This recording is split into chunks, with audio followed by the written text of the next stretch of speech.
Hey guys, Xaryu here, and today on the Method YouTube channel, going over a rated battleground I had the other night on North American servers around 25 or 2600 MMR. Guys, this is the top rated RBG MMR that you're going to see right now. This is absolutely cutting edge competition. This is so much fun to play, and I'm going to kind of walk you guys through one of our games. So we're on Warsong GULCH, like I said, and both teams are playing with a double Holy Priest Mistweaver Monk setup. This is pretty much the standard that you're going to see. Both teams have a Shadow Priest, a Boomkin, an Ellie Shaman, and a Rogue, and two Demon Hunters. Also very, very standard. The one flavor spot that we had was they had a Feral Druid and we had an Arcane Mage. Now, I would not necessarily recommend Arcane Mage. I really wouldn't, even though I play Arcane Mage. I don't think it's the greatest class in the game right now for RBGs. I just don't think it is. But if a team is willing to take you, I wouldn't say it's a terrible choice. On Twin Peaks and on Warsong GULCH, I would both say they are okay classes to pick. So on other maps, not so much. But right here in the opener, we're going to get some damage onto Stephania, the Mistweaver Monk, throw out the Sheeps onto the Holy Priest as well. We throw out Vendetta as well, trying to get at least some defensive cooldowns. And on this map, guys, I am a very offensive player. I am going to try to kill the enemy flag carrier as much as possible, and he's pretty much going to be hiding away from me. I'm going to be spamming slows, polymorphs, doing some big burst damage onto him with the arcane power, presence of mind. Other than that, I'm going to be wanting to team fight when I need to team fight and peel back for defense when we are doing a full 10-man turtle, if the game ever comes to that. Other than that, guys, I am slowing the flag carrier, harassing the flag carrier, and that's pretty much what I'm doing. Now, one huge counterplay the enemy team could set in place for this potentially is if the enemy team had a hunter and kind of just had the hunter targeting me the entire game, I wouldn't be able to utilize the strategy quite as much. Instead, we would have to play a little bit more team fight and then push up as a group. And I have done that in the past as well. So Mikasa is the enemy team's flag carrier right now. Of course, that tank Demon Hunter doing so well right now in RBGs because of their incredible mobility. Mount up, do that slow fall, trying to catch up to Mikasa right here. Throw out a double blink and slow. So right here with that Arcane Barrage slow and with the actual spell called slow, we are going to get their Demon Hunter very, very low here and actually just kill him. Unfortunately, we did not get the return there. So that's kind of my mistake. I should have been able to collect that a little bit quicker. The Feral Druid called Guardian Mage, he's not Guardian, he is Feral, does pick up the flag for the time being, just sitting bare form, and we already used a lot of our damage, so it doesn't look like we're going to actually be able to finish him off right here.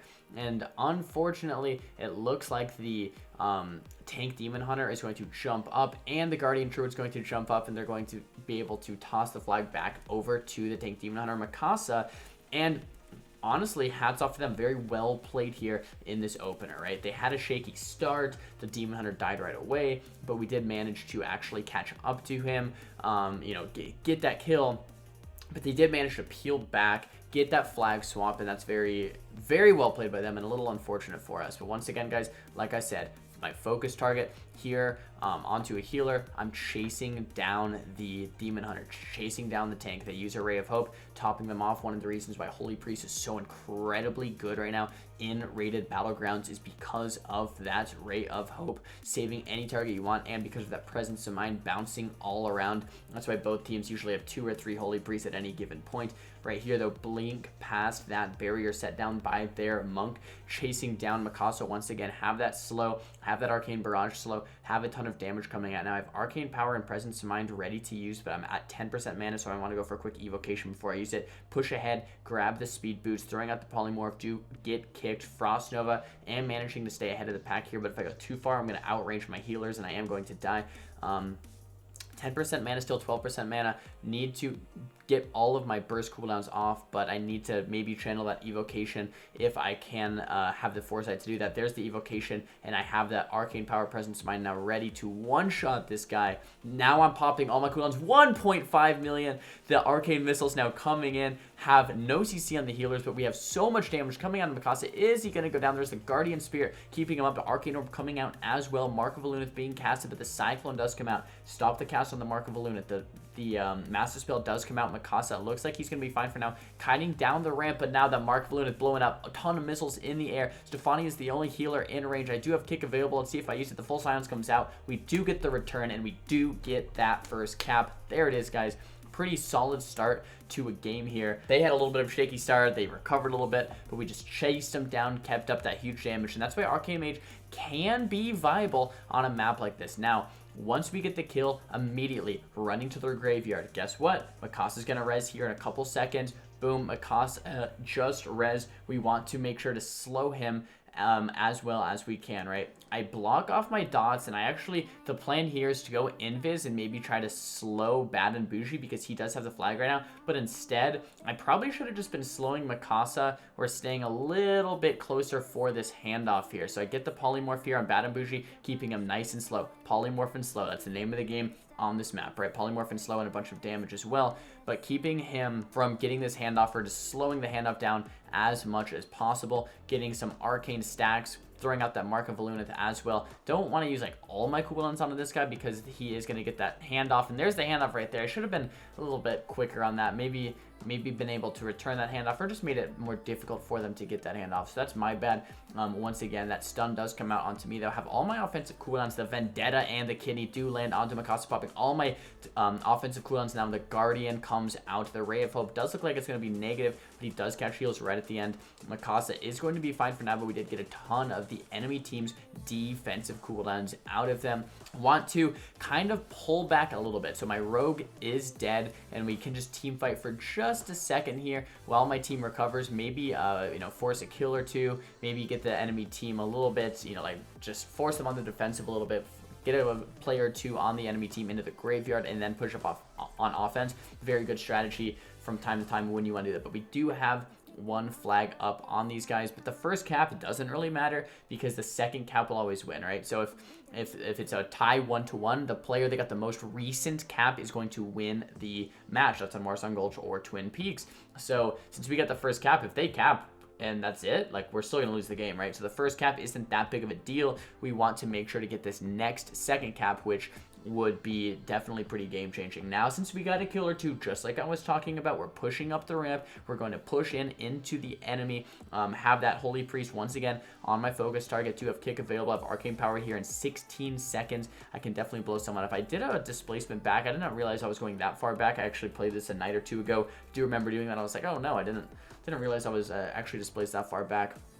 But we have a huge offensive push now, pushing in to the enemy base. Now the Demon Hunter's up onto the second floor. If you guys didn't know, it's very, very valuable to know this. If you target the Demon Hunter through the wall, you can actually see the Demon Hunter, like, where he's at, right? And why is this so important? You can see if he's on second story, you can see on first story. I don't know if this is intentional or a bug, but you can, if you target the enemy Demon Hunter, you can see him through, kind of see if he's on second, third, first story here on Warsong GULCH. Now he is jumping off, and I am just chasing him down. He's going straight to the graveyard, and once again, my job as the Arcane Mage is to pressure their tank and mount up, doing my best to get to the enemy tank, throw the priest onto my focus target, have this slow onto the Demon Hunter, and I don't want to jump down quite yet because I don't know if he's going to jump back up. I don't really know if he's going to keep kiting. Now that he kites a little bit further, I do feel a little bit more comfortable running down this way.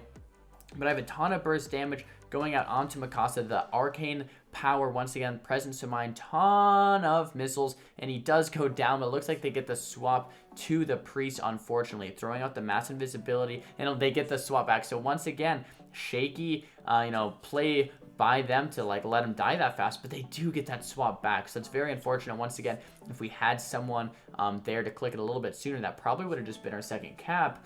But since he leapt away right as he died, we had no friendly players to actually return that flag, so they did get the handoff back onto Mikasa right on that resurrection. But he is now kiting back up the ramp, and I'm trying to keep this slow as on him. I'm 13% life though, no ice block, throw out the invis, and I do go down. My friendly team is pushing into the enemy team right now. A lot of us are dying, and this is kind of where it gets a little scary for us. You know, there's 10 minutes left in the game, we're only up 1 cap, and a lot of our team is dead, so we're kind of want to regroup, you know, collect ourselves. The enemy flag courier has 9 stacks currently. If we can just get to him, we can definitely take him out. So I'm pushing in. I might be pushing in a little bit too preemptively here because I am pushing in solo, but the guy has 9 stacks, so if I, or 10 stacks now, so if I can just push in onto him, get that arcane power, presence of mind, boom, boom, boom, he can go down. But our flag carrier is already taking a ton of heat, and here I am pressuring Mikasa once again, putting the priest onto my focus target, so I know I can sheep him, I know I can,